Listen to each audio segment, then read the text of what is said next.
Hoje eu estou de frente com uma paulista que sabe tudo sobre sexo. Que maravilha.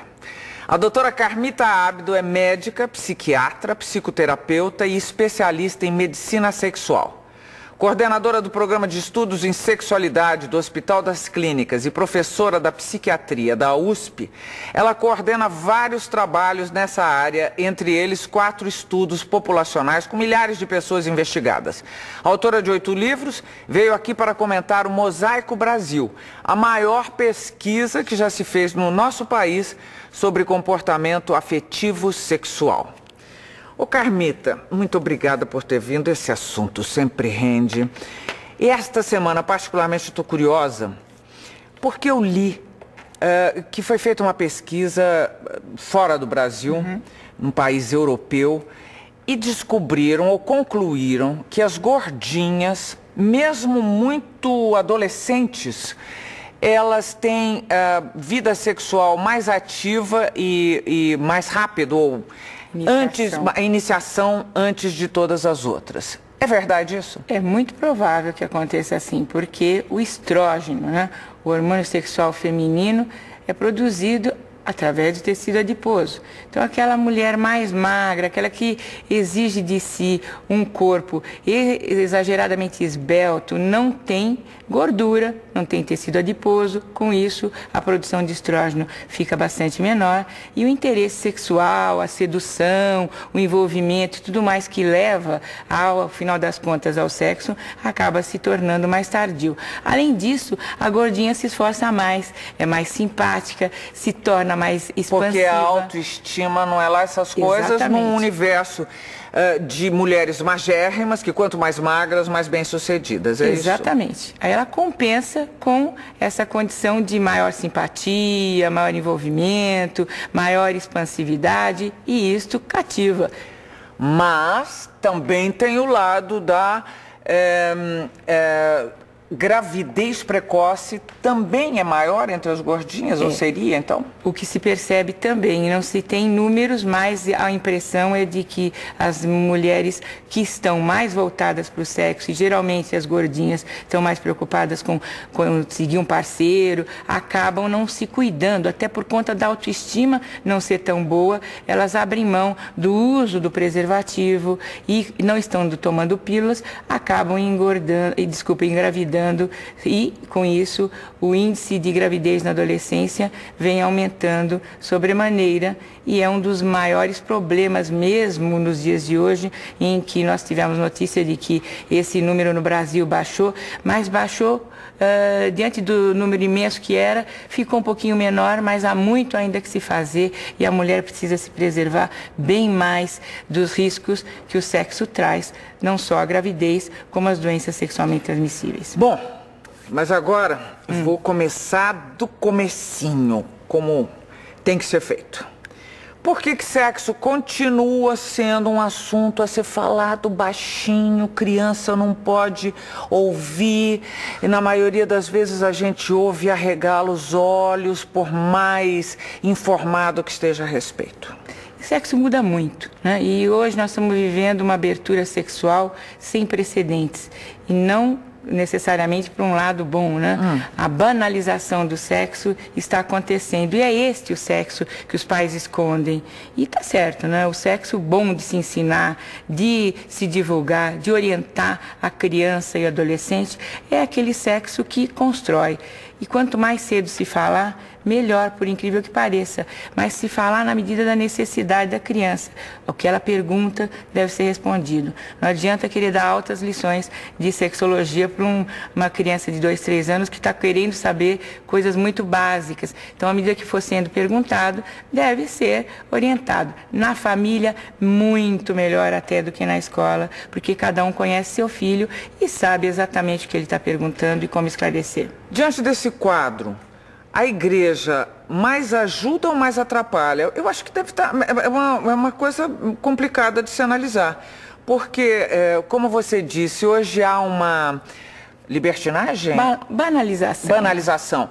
Então a igreja, de alguma forma, ajudaria, porque ela é repressora. Mas, ao mesmo tempo, essa repressão deseduca.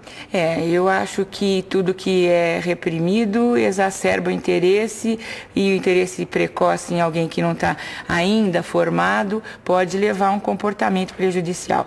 A questão com a igreja, né, são as proibições, como, por exemplo, o uso do preservativo, ou a questão da homossexualidade ser considerada um pecado, e tantas outras questões dessa natureza que acabam tornando a igreja uma entidade muito distante da realidade sexual da nossa época. Em contrapartida, isso para não falar da questão da pedofilia, que é, sem dúvida, um assunto dos mais drásticos, né, dos mais atuais também.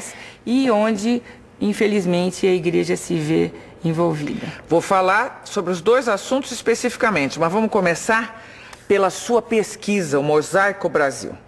A sua pesquisa ouviu mais de 8.000 brasileiros e brasileiras com mais de 18 anos, em 10 capitais, a saber, São Paulo, Rio, Belo Horizonte, Curitiba, Porto Alegre, Brasília, Cuiabá, Manaus, Salvador e Fortaleza. Aí, 90% dos homens e 94% das mulheres se declararam heterossexuais. Os homossexuais, homens, somaram quase 8%, pouco menos de 5% foram as mulheres que se declararam homossexuais.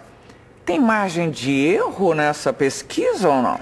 Bem, nós não perguntávamos você é hétero ou bissexual. Nós perguntávamos, você faz sexo com homem e mulher, ou com mulher, e sabíamos da identificação do questionário, não tinha o nome da pessoa, mas tinha você é homem, você é mulher. Então nós fizemos os cálculos baseados nessas respostas, em que a pessoa não se auto-intitulava homo ou heterossexual. Então, esse número comparado com uma pesquisa anterior dos anos 2000, nos mostra que estão se reconhecendo, né, fazendo sexo com pessoas do mesmo gênero, 3% a mais de brasileiros do que acontecia há coisa de 5, 6 anos atrás.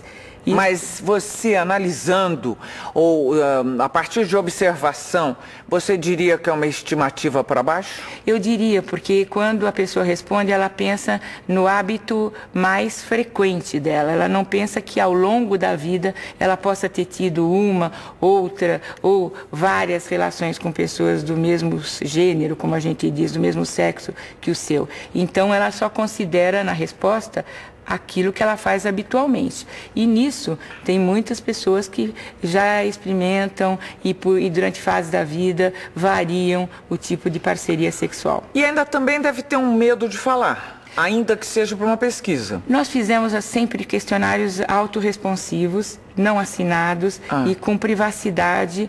Com isso, nós não temos possibilidade, por exemplo, de avaliar pessoas que não têm algum grau de alfabetismo, porque a ideia foi exatamente influenciar o mínimo possível nas respostas. Bom, a pesquisa mostra também que somente 16% dos brasileiros se dizem satisfeitos com sua vida sexual. Para mim é uma surpresa.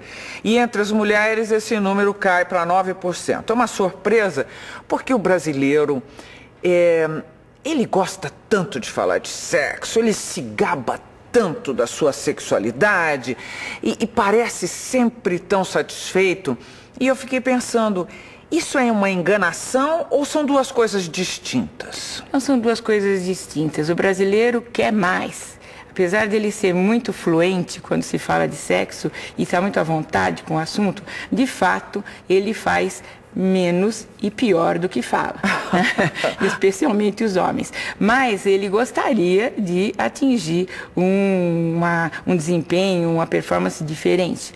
Nós não temos menos dificuldades sexuais do que outros povos, apesar de sermos mais livres sexualmente. A disfunção erétil... Nós somos mais livres sexualmente. Somos, de fato Nós somos. tratamos do assunto com mais conforto, é isso que você está dizendo? Sim. Com mais naturalidade? Nós rimos de nós próprios, né? Nós falamos do assunto com muito menos inibição, as nossas piadas sexuais proliferam. Nós falamos, as mulheres comentam sobre o assunto livremente entre si, e também os homens, quando estão entre eles, falam e discutem temas sexuais, sempre sobre as vantagens, né? Sempre. E nunca sobre as dificuldades. E aí está a grande questão. Num questionário anônimo, autorresponsivo, dá para dizer que está com dificuldade de ereção, com falta de controle da ejaculação e outras tantas questões que incomodam os homens. Mas você sabe de uma coisa? Pela pesquisa, continuando ainda nessa vertente, 70% dos brasileiros se acham bons de cama, mas quase a mesma proporção tem medo de decepcionar